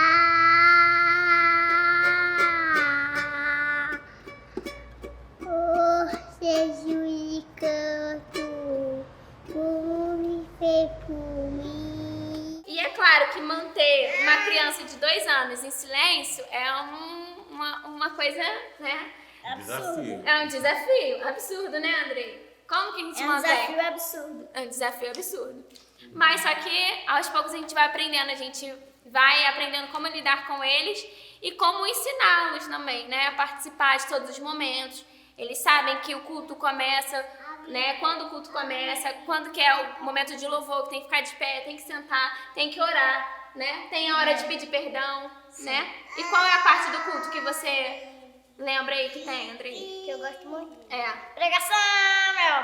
É óbvio que é pregação? Por que, que é pregação? Muito, porque é meu pai também. E também porque é a palavra de Deus. Meu pai é de Deus. Tá vendo? Acaba que aprende, né? A gente achou muito legal essa questão das crianças poderem participar do culto e não tem esse olhar crítico, porque nós também, numa dessas visitas, eu fui pedida para me retirar porque meu filho estava fazendo bagunça, né? Então, o novo, pequenininho. Então... Basicamente, a nossa oração era bem simples, a gente pedia uma igreja que fosse bíblica, né? E que pastoreasse bem nossa família, que cuidasse da nossa família. Primeira vez quando eu cheguei aqui, me senti muito bem, me senti em casa, como eu falo para todas as pessoas que me perguntam. Eu fiquei muito feliz, foi um amor à primeira vista, assim, eu já tive a certeza de que eu ia ficar aqui. Depois do primeiro dia eu não parei mais de vir, porque eu gostei, eu me identifiquei. Enquanto minha mãe estava vindo na igreja, eu tinha passado por algumas, né, que eu não tinha gostado, que era muito negócio de festa, era mais brincadeira do que ensinar a palavra. Eu sempre levei isso a sério de aprender a palavra. E eu confesso que a primeira vez que eu vim, eu achei um pouco estranha a recepção, porque todo mundo era muito amigável. E eu não estava acostumado com isso. Aí eu falei, cara, os caras estão achando que eu tenho dinheiro, alguma coisa assim. E eu falei, pô, mano, ninguém nunca me recebeu tão bem. Todo mundo falando, vamos ver aí, cara, como é que tá? Vamos saber como é que tá essa trajetória aqui e tal. Todo mundo falando, todo mundo parecia se conhecer. E, cara, eu achei isso fantástico. Já no primeiro culto, a gente se sentiu em casa, porque aquela necessidade que a gente estava tendo até de afeto também, né? De comunhão de mesmo. Comunhão. Fazia muito tempo que a gente não congregava em nenhum lugar. Aí fui vindo toda semana, gostei do culto, aí vi que aqui era uma família. Eu não queria desistir. E por isso que eu fiz questão também de estar aqui agora. Que eu decidi estar. E eu vou continuar decidindo estar na presença de Deus. Porque se a gente não decidir ficar, a gente não fica. Eu ia, mas não firmava, porque para mim era muito difícil. ir com o Matheus pequeno, tinha que pegar metrô, essas coisas todas. Minha mãe sempre foi uma pessoa muito insistente, sempre me levava para a igreja mesmo não gostando. Quando eu era mais novo, qualquer horário, me levantava de manhã, eu reclamava porque era de manhã a igreja. Quando era à noite eu reclamava porque estava passando o jogo do Botafogo, queria ver o jogo do Botafogo e ela me levava para a igreja.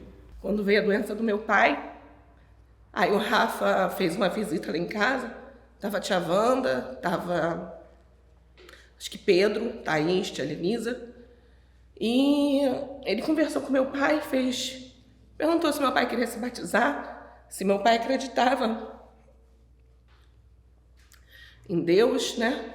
E meu pai falou que queria se batizar e tudo, e combinou com o Rafa que quando ele melhorasse ele viria se batizar. No último dia que eu vi meu pai, a gente falou que quando ele voltasse, a gente vinha se batizar junto. A gente combinou.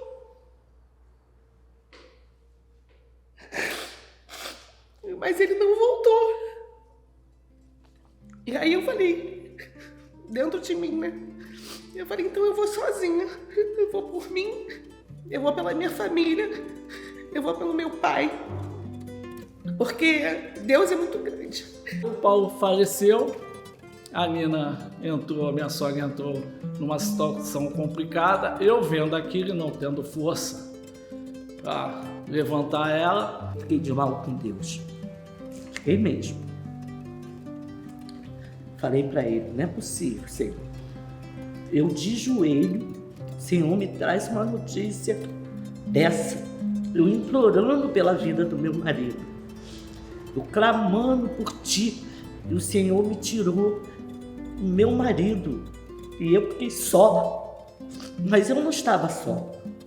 Eu estava com meus filhos, meu genro, meus netos, meu Deus. Na época eu fiquei de mal, depois pedi até perdão quando a minha filha chegou e falou para mim. Mãe, agora eu entendo. O que é que Deus queria dizer? O que é que Deus queria fazer? Quando meu pai aceitou Deus, no dia que o Rafael foi lá em casa, e assim, não teve o tempo de fazer o batismo, era isso. Deus estava falando pra gente que era pra vida, que não era pra morte, mas era pra vida eterna.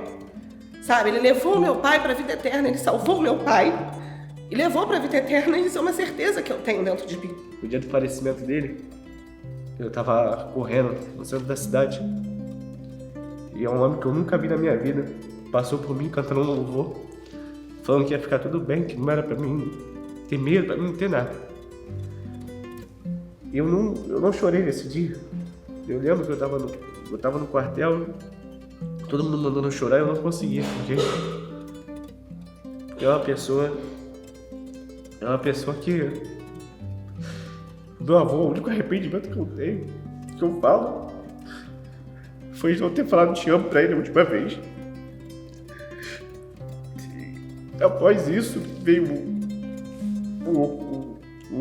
a situação do meu pai, que eu achei que eu ia perder ele.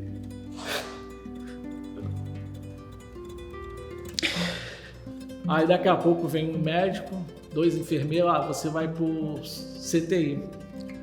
E o local que é lá é o último caso do ser humano. Quando chega lá, não tem mais volta. Só volta quem é abençoado e muito abençoado por Deus ou se tem alguma coisa para fazer aqui fora. Aí logo depois disso veio o retiro. Eu também fui sem vontade nenhuma. Eu fui porque minha mãe pediu, minha avó, o pessoal falou, eu fui. E teve o batismo de uma moça lá no retiro, que foi uma pregação que o Rafael fez, e nessa pregação lançou na minha cabeça e eu vi a mulher sendo batizada. Aquele dia eu achei que eu devia me batizar também. Eu abri o olho e fechei o olho pensando assim, pô, meu Deus, tu me mandou embora. Aí, daqui a pouco eu escuto bem longe a voz assim, não, tu não foi embora não, tu vai continuar. Aí a médica veio e falou comigo e tal, aí daqui a pouco quem eu vejo chegando, cheio de roupa, cheio de vestimento, a Cris. botou a mão em mim. Aí foi a coisa mais bonita que eu já vi no mundo. Realmente, nada é por um acaso. Deus sabe o que faz. Quem não sabe o que está fazendo somos nós. Tanto Ele sabe o que faz, que quando Ele tirou o meu marido, Ele botou nós todos aqui na igreja. Foi uma maravilha muito grande, entendeu? A partir do momento que eu aceitei, praticamente o Rafael me chamou ali atrás, conversamos. Ali você vê o mundo, a história da tua vida passando ali. Aí você tem a história de antes e a história de depois. Eu vim para Carioca, eu firmei, eu batizei e disse no dia do meu batismo que eu estava me batizando por mim, mas pela minha família, pela minha casa. Porque eu sempre fui ensinada que crê e seja salvo você e sua casa. E assim Deus fez. A forma como a igreja recebeu a gente, com muito carinho, com muito amor, todo mundo muito preocupado. E a gente, como assim? Eles nem nos conhecem. Por que essa preocupação toda, esse interesse? E aí eu lembro que o pastor Rafael perguntou, né, o que levou a gente a chegar aqui. Nós falamos, nós viemos, né, de uma longa internação, muito tempo de resguardo, até que chegamos até aqui, e ele falou, não, vamos orar pelo Noah, chamou as pessoas que estavam em volta, e eu fiquei assim, eu falei, como assim, presbiteriano ora por cura assim? Depois que o Rafael fez uma pregação sobre oração, né, ele chamou algumas pessoas para começar uma sala de oração, né, e a gente ia no culto, um culto assistia, outro culto ia para a sala de oração. Eu gostei, porque em toda a vida de cristã eu gostaria de ter uma sala para oração. Isso aí estava na minha mente há muito tempo. A sala de oração ela começou um pouco antes de a gente começar a ter um monte de notícia de pessoas muito ruins de saúde e tal. E nesse processo a gente pensou, cara, como que fez sentido começar a sala de oração lá antes? Lembro no retiro que o Gael estava muito mal. A gente recebeu a notícia da Rita de que tinha complicado e tal. E aí a gente, assim, reuniram algumas mulheres que estavam por ali próximas e a gente começou a orar, chorar e clamar pela vida do Gael. Eu lembro que eu estava num café à noite, assim, meu celular estava até descarregando, eu olhei e aí a nossa irmã Laiane falando da situação do Gael. E que o Gael tinha piorado, enfim. E na hora eu pensei numa amiga, que é a pediatra do Gabriel, e aí liguei para ela na hora. Para mim, como mãe ali, ver a igreja toda reunida em prol disso foi muito, muito maravilhoso. Eu não sentia sozinha, assim, eu sabia que tinha alguém por mim, mesmo ali estando fraca ali, porque é cansativo, o clima de hospital é muito pesado, né? Então, eu me senti... muito, assim, sabia, assim, eu sabia que tinha forças, né, que não tinha força, na verdade, essa. E a igreja ali toda em prol, envolvida nisso, cara, foi muito bom pra mim, assim, eu vi que a igreja realmente é uma família. Ela me mandou uma mensagem, né, a gente se falou e ela falou, Dione, era muito grave a situação desse menino. Então, assim, se ele chegasse um pouquinho depois, ele teria vindo a óbito. Deus fez de uma forma que a gente não tem nem muito como explicar, como imaginar, né? O Gael totalmente perfeito e sem nenhum tipo de atraso no desenvolvimento, ótimo. Vamos orar porque uma criança ficou resfriada, ficou doente. Vamos orar por essa criança. Aparecia mais 3. Vamos continuar orando. Aparecia mais 4. Né? Mas assim, eu acho que é o processo. Né? É o processo até que acho que Deus permite que pra gente acreditar que realmente funciona, e realmente funcionou. Quem está lá no hospital sente um suporte espiritual através de seus irmãos. É uma coisa assim muito... Você não se sente só, não tem ninguém lá com você, mas você sabe que existe um povo de Deus reunido, clamando em prol do teu filho que está ali, doente, e isso te dá uma força, uma energia, uma coisa que realmente é do Espírito Santo, que te faz suportar aquilo com bom ânimo. O que eu senti naquele período foi, depois que passou esse turbilhão aí, que eu consegui centrar e sentir calma. E era uma calma assim, uma paz, uma calma assim, que eu ficava, meu Deus, de onde está vindo isso?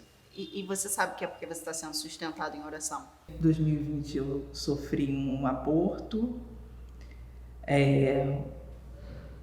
Para o casal, para a mulher que passa por isso, sabe o quanto isso é doloroso.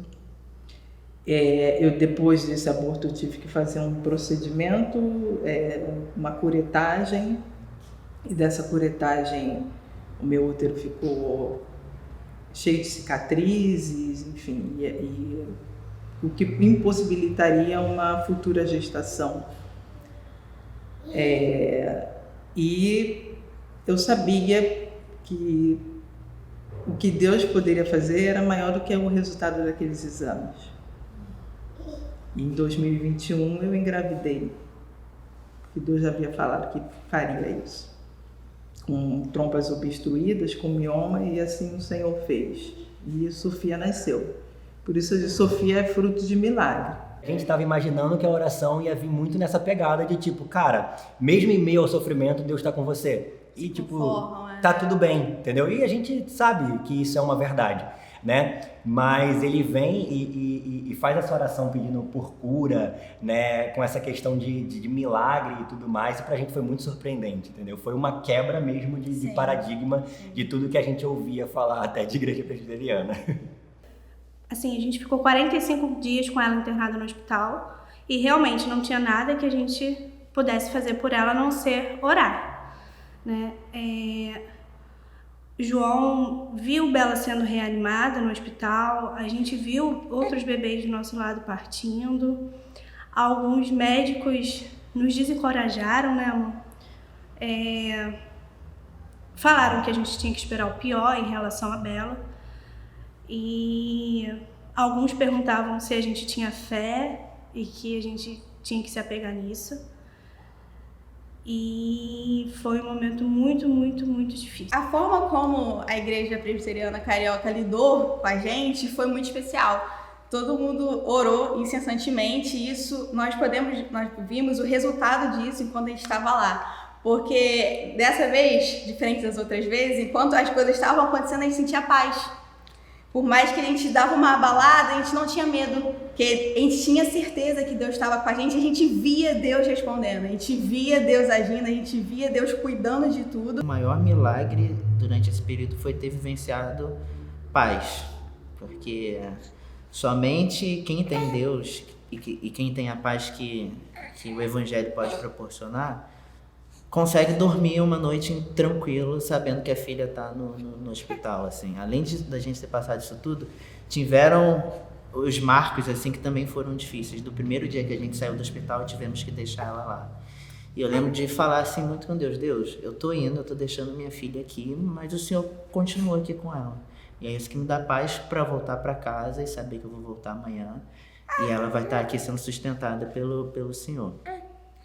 E um neném no hospital não é mais dependente de Deus do que nós somos, né? Todos nós somos 100% dependentes dele. E depois dessa experiência faz muito mais sentido, né? Ter visto ela precisar de oxigênio, ter visto ela precisar de fato de coisas que pra gente é muito comum. Hoje faz muito sentido pra mim dizer para ela que Deus é o fôlego de vida dela. E quando eu achei que estava começando a aliviar, porque Sofia já estava andando mais independente, em abril de 2023 eu comecei com uma suspeita de um câncer, de um tumor na minha coxa esquerda. E eu falei, nossa, mais essa. E aí começa, investiga daqui, investiga dali, enfim, até que de fato foi diagnosticado um câncer. E vamos nós para todo um processo. E aí eu particularmente comentei com algumas pessoas, comentei com o pastor, com o Rafael. Eu falei, ora por mim, porque eu preciso passar por uma biópsia e estamos aí. E aí, de fato, quando o resultado chegou e confirmou, já estava nesse movimento de oração e eu sei o quanto que a igreja talvez eu nem saiba o quanto que a igreja orou por mim, o quanto as pessoas oraram por mim.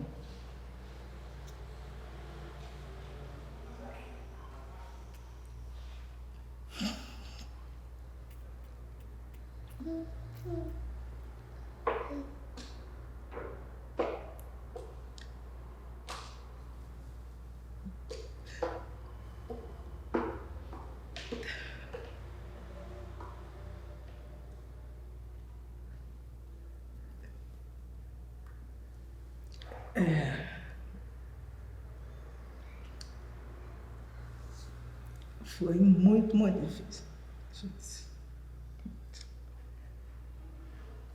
E, mais uma vez, eu vi o agir de Deus em tudo isso. Mal a gente sabia que esse ano ia ser um ano bem difícil, na parte de doenças, né? De afetar a vida dos nossos irmãos. Na última sessão, a Tawane, que é uma pessoa extremamente importante na minha vida nesse processo, ela me acompanhou nessa última sessão. E aí, na volta, ela fez um trajeto diferente. Talvez é um sentimento que a gente tem de que Deus nos preparou isso lá no início do ano, para que quando essas dores viessem, nós estivéssemos mais fortalecidos em oração e que nós conseguíssemos passar por tudo isso. E aí, quando eu entrei aqui, tinha uma galera da igreja aqui, vibrando, porque foi a minha última sessão de radioterapia. E eu cheguei, tinha um bolo escrito: você conseguiu, você chegou até aqui. E eu fiz assim, eu falei, cara, que é isso? Eu falei assim, essas pessoas realmente estão comigo. Elas estão sentindo a minha dor, elas estão vivendo com a minha família o que eu estou vivendo. Você se vê à noite chorando e clamando para que Deus haja no meio, haja na vida dessas pessoas, e isso move o nosso coração, moveu o meu coração a amar mais, a me importar mais, a realmente estar mais com essas pessoas. Igreja é isso é igreja. As pessoas iam lá em casa tomar café, olha, eu tô indo aí, vamos tomar café? E eu recebia pessoas nesse processo, então eu nunca estive sozinha. Minha família nunca esteve sozinha durante todo esse processo. As nossas orações estão chegando a Deus, assim, e Deus tem sido, cara, mostrando a gente que a gente pode descansar, que a gente pode confiar, que a gente pode parar um tempo que Ele vai ouvir, Ele vai responder. Eu não tenho dúvida nenhuma disso, é bizarro como eu não tenho dúvida nenhuma disso, nenhuma. Eu não consigo dimensionar o quanto que as pessoas de fato oraram por mim, mas a única coisa que eu sei dimensionar é que Deus ouviu a oração dessas pessoas. Por isso eu estou aqui hoje. Essa decisão de orar na sala enquanto a igreja está reunida é com todo mundo, né? Porque o Espírito está aqui, ele está lá na sala, está aqui aquela comunicação intensa. Eu achei que foi muito bom, eu vi que foi muito bom, que isso valeu muito a pena. O Senhor, vi várias coisas maravilhosas acontecer aqui dentro com esse movimento de oração. E calhou, né? Nós não sabemos a razão, não chegamos a conseguir ter essa resposta, mas acabou que nosso bebezinho morreu no início da gestação, naquele período inicial ali. Mas eu orei para Deus no dia que eu recebi a notícia, e orei por alguns dias. Até honestamente, eu orei até eu vê-lo, né, realmente saindo da minha esposa, que é a questão do aborto. Então, até o último dia, eu orava pedindo para que o Senhor trouxesse meu filho de volta. Porque eu acreditava e continuo acreditando que Deus é poderoso nesse nível.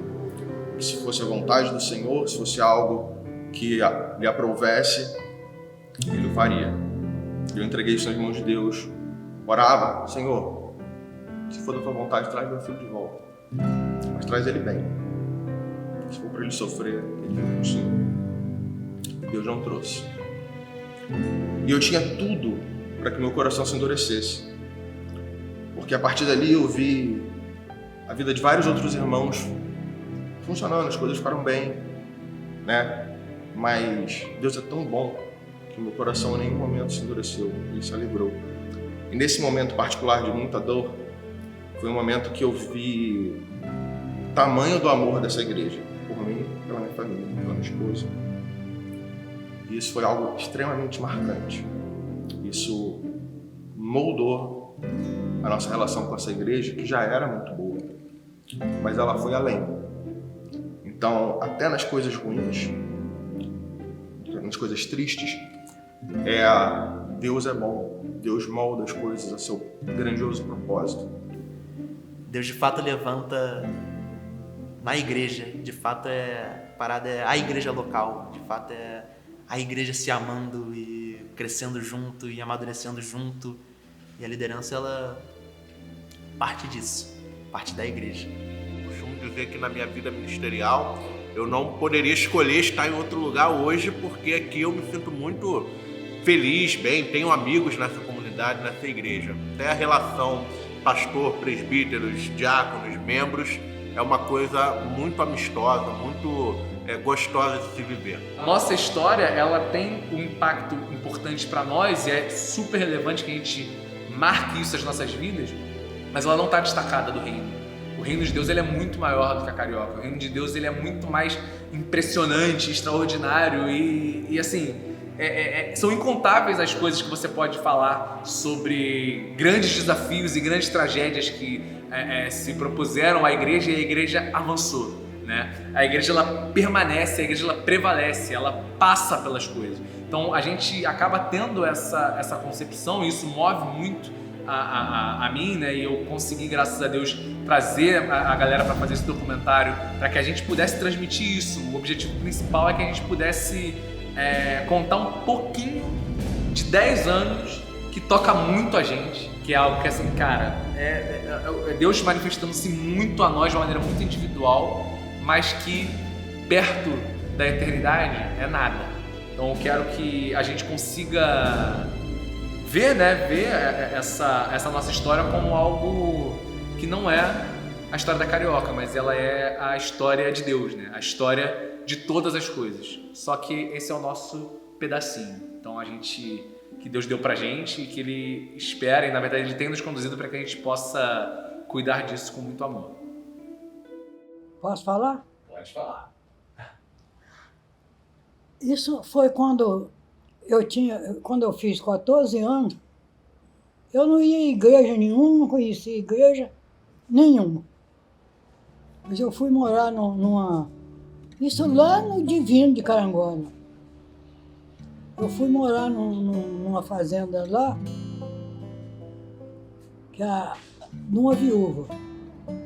E ela tinha as filhas dela que eram umas moças muito dedicadas à igreja.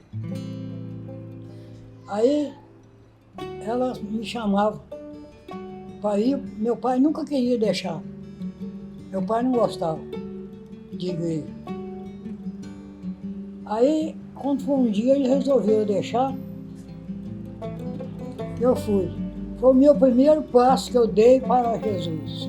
Ela foi aquele exemplo de mãe, sempre ensinando o que estava certo, e a minha mãe, ela fazia uma coisa que até hoje eu me sinto, entendeu? Assim, sabe? Privilegiada pelaquilo. A minha mãe nunca deitou na cama dela sem primeiro sentar na cama ou ajoelhar para orar para cada filho. E que a gente vê que realmente era uma coisa verdadeira. Ela fala, não fala besteira, não fala palavrão, porque o costume do cachimbo põe a boca torta. Ela sempre foi muito de conversar com a gente no sentido de chamar a nossa atenção em relação à questão do Evangelho, das palavras de Deus. Ela sempre foi uma mulher de Deus que sempre nos ensinou o caminho do Senhor. Então eu cresci no Evangelho, frequentei a igreja na minha adolescência, sempre com o apoio dela, mas eu me afastei. Eu fiquei 20 anos fora da igreja, fora da presença do Senhor.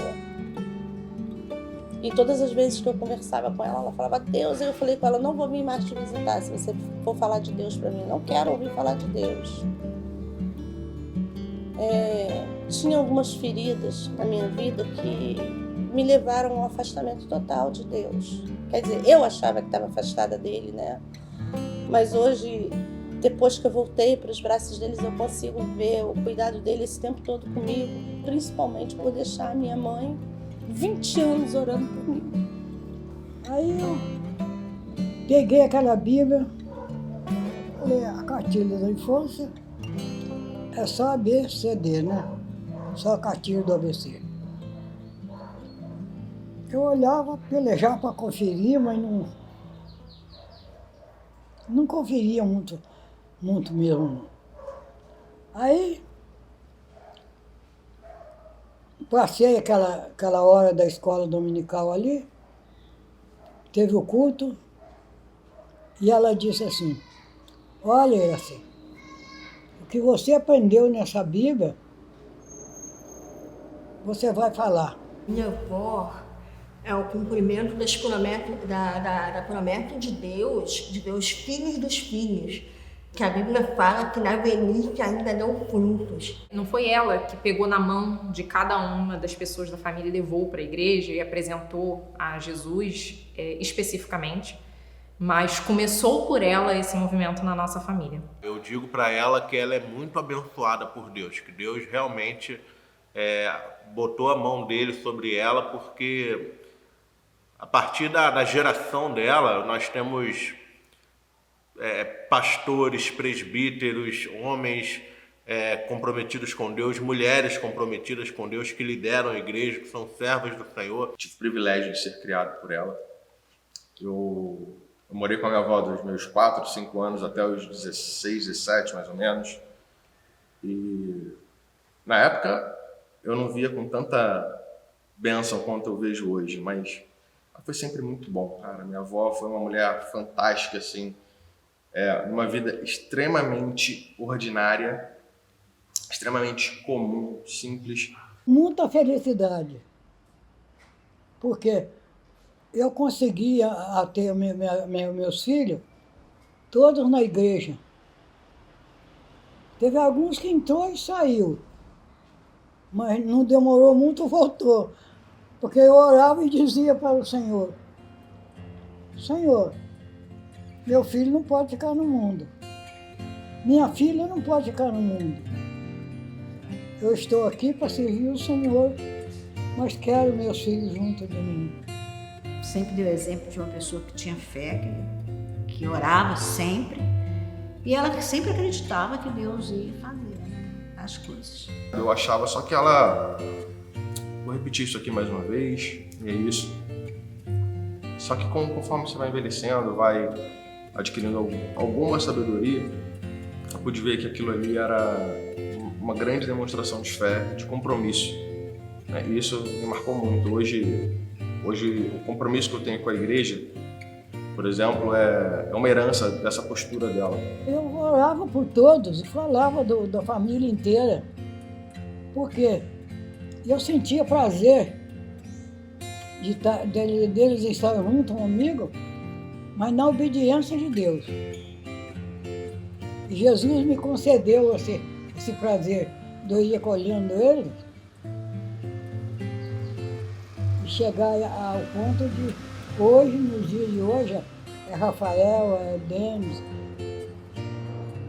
tudo lá na igreja. Hoje eu tenho o orgulho, muito orgulho de muitas vezes ter ouvido ela dizer que eu sou o melhor genro que ela tem.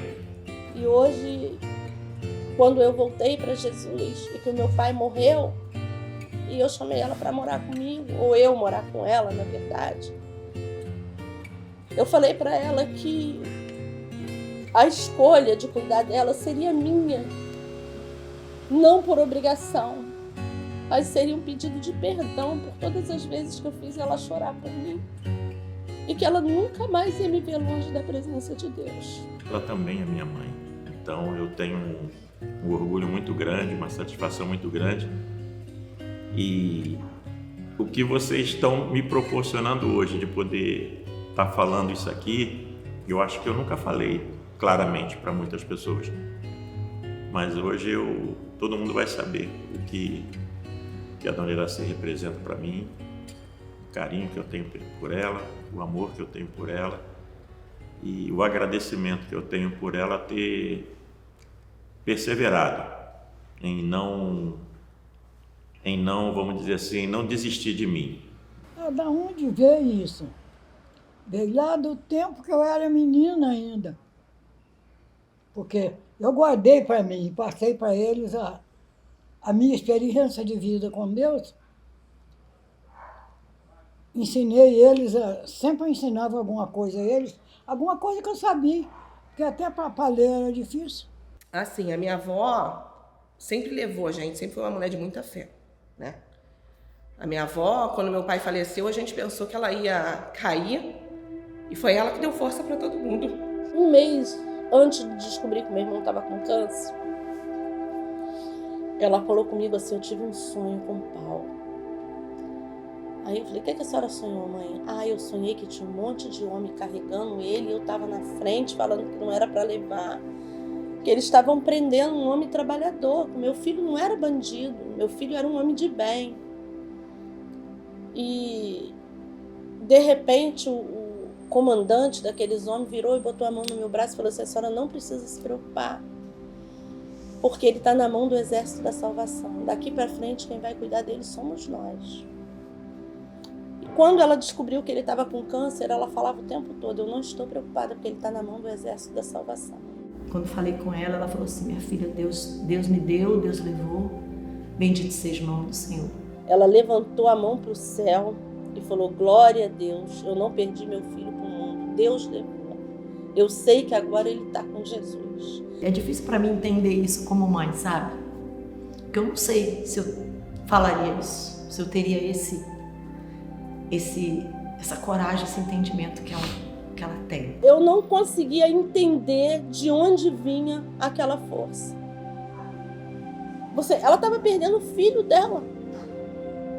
Em momento algum, eu ouvia ela falar, ela chorava pelo Paulo, ela orava pelo Paulo, desse dia em diante, acabou. E ela disse para mim, a partir de hoje, o sofrimento do meu filho acabou e o meu também. E é incrível poder ainda ter a presença da minha avó nesse momento da nossa família, né? Onde eu falei que grande parte já está convertida, graças a Deus. É legal que tem neto, primo, tio, cunhado, tudo dentro da igreja, no mesmo lugar. Eu acho que isso é mais legal. Tá faltando bem pouquinho, falta bem pouquinho para chegar, para fechar todo mundo. Falta pouquinho. Falta um só. Prova da bondade de Deus sobre a vida dela é de fato que a família dela está toda sendo realmente aí alcançada por Cristo e servindo ao Senhor com muita alegria.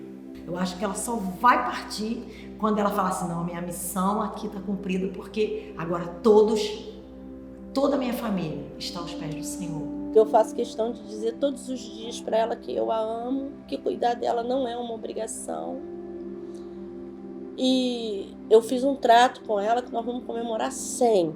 Eu acho que isso aí representa para mim como a mãe de toda a igreja. Porque até então, eu fui chamado uma vez lá na Igreja do Divino, fui chamada lá na frente, eu não sabia nem falar nada direito, mas o pastor me apresentou lá dizendo que eu era um líder da igreja sustentável, que eu sustentava a família toda com a palavra. E aquilo para mim era um prazer imenso. E até hoje eu guardo para mim essa felicidade que Deus me deu de poder ver meus filhos, netos, bisnetos e até Tatá. Já chegou no Tatá. Chegou no Tatá. Eu já pude ver todos eles lá na Carioca.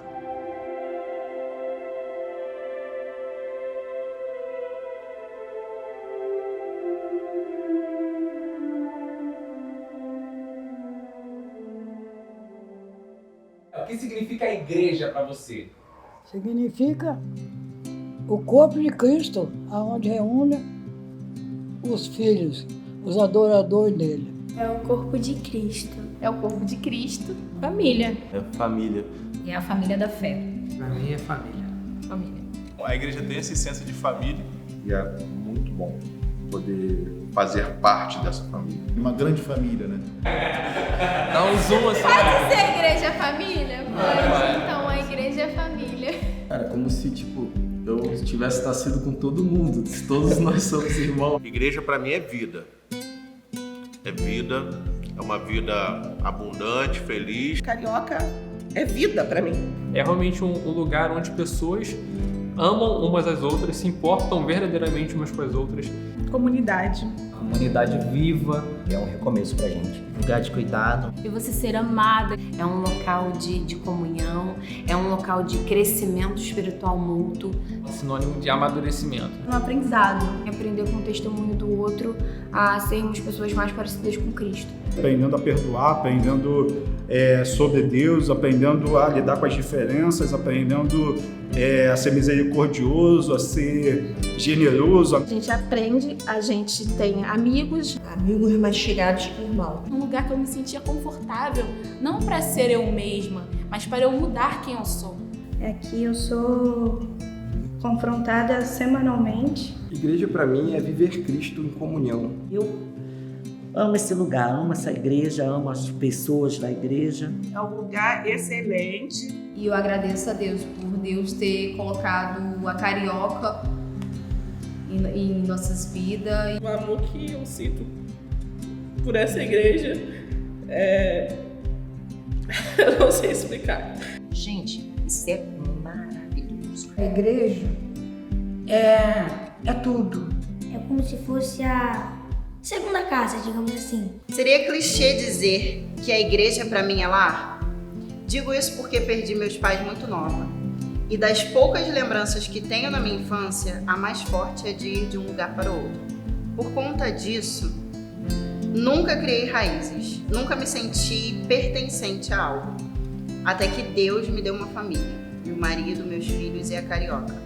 É aqui que eu amadureço a minha fé e fico firme na caminhada. É aqui que vejo meu marido servir e amar fielmente a Deus. É aqui que vejo os meus filhos crescendo, cantando louvores e fazendo muito mais que amigos e irmãos para a vida toda. É uma coisa que me completa, de certa forma. Eu me sinto mais forte. Só tenho que dizer que pretendo continuar nos próximos 100 anos aqui. Da minha vida, claro, né? Não da igreja, nos 100 anos da minha vida. Eu não tenho que acrescentar. Só agradecer a Deus pela igreja que Ele me direcionou.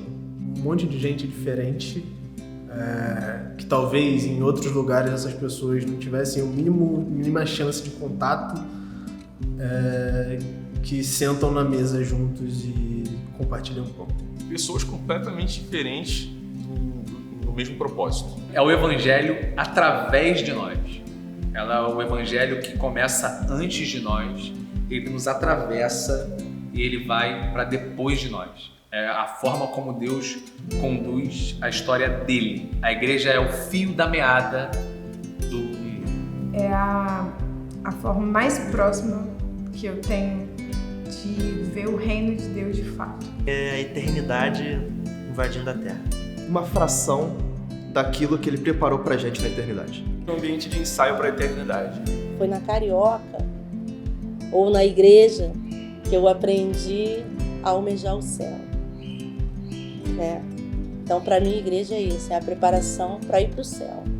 E assim, isso não tem preço. A gente dá toda a nossa vida por isso. A gente vê que valeu a pena qualquer sacrifício, qualquer sofrimento, qualquer humilhação, qualquer coisa, não tem que reclamar de nada, valeu a pena.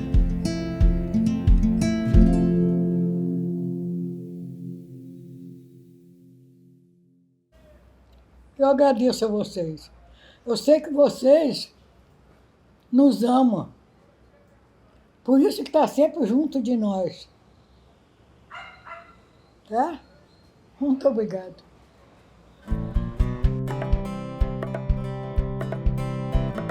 Eu poderia contar histórias de grandes milagres do nosso Senhor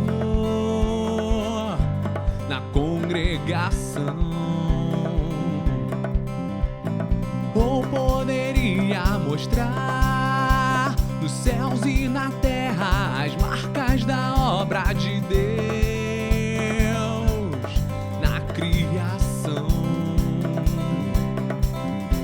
Melhor é estar seguindo os passos do Senhor, ser trazido à sua luz, estar ao lado de Jesus. Melhor que as suas maravilhas e sinais,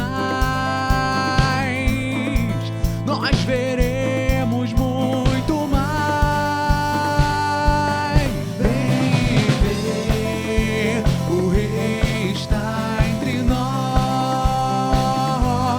Vem ver e cante a uma só voz que Ele é Deus conosco, Emanuel.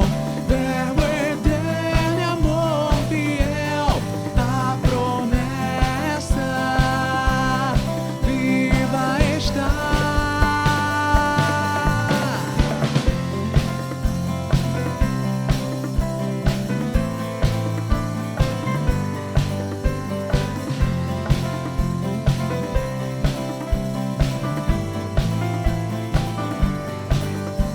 Melhor é estar seguindo os passos do Senhor, ser trazido à sua luz, estar ao lado de Jesus.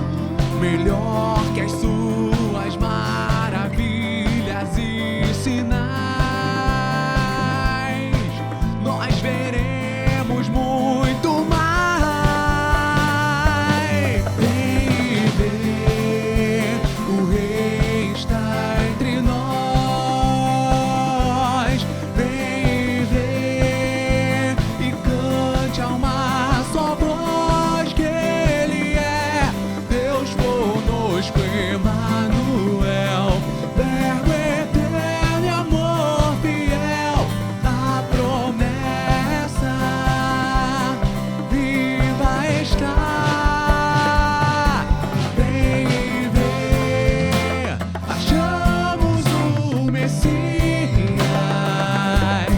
Vem ver a fonte de água viva. Vem ver, achamos o Messias.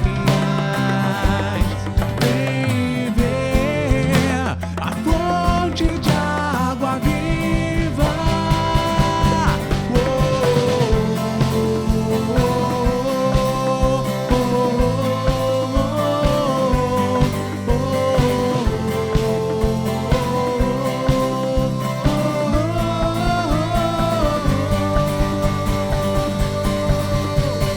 Crê na promessa e coisas maiores verá. Crê na promessa e coisas maiores verá. Crê na promessa e coisas maiores verá.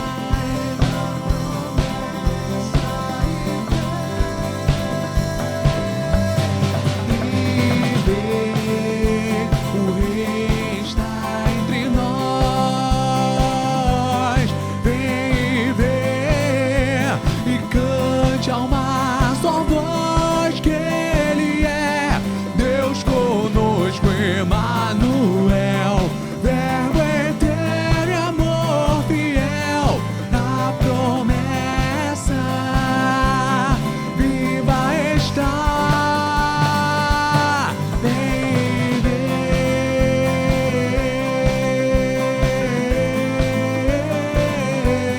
vem